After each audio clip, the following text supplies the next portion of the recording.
It's never easy re-entering the dating scene after a divorce, but try doing it when you have genital herpes. When you told men, I have herpes, how did they react?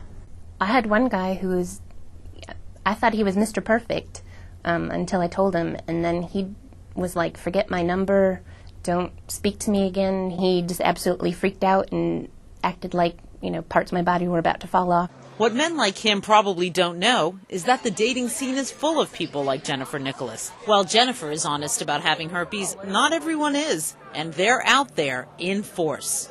1 out of every 4 American women has genital herpes, a condition that can never be cured. The rates are somewhat lower for men.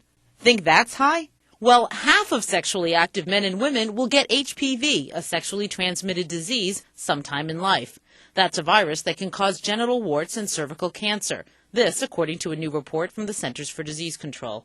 It makes you feel dirty and unwanted. STDs are so hush-hush in our society, we had a hard time finding someone who would even talk about it on camera. Atlanta gynecologist Dr. Michael Rabinowitz wasn't surprised. He says since no one talks about STDs, patients think they're alone, despite the dramatic statistics showing that they're not. When you tell a woman you've got herpes, what's the reaction usually? Almost always tears, anxiety. What, me? No, they can't be.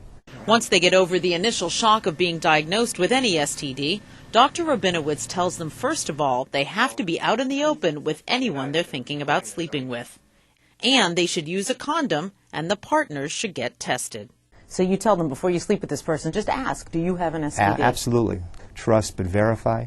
As for Jennifer Nicholas, she has dated some men who are herpes-free and comfortable with the fact that she has the disease. She's also dated men from the Atlanta H Club, a social group for people with herpes. I went from being the only person that I knew that had it to knowing thousands of people that had it.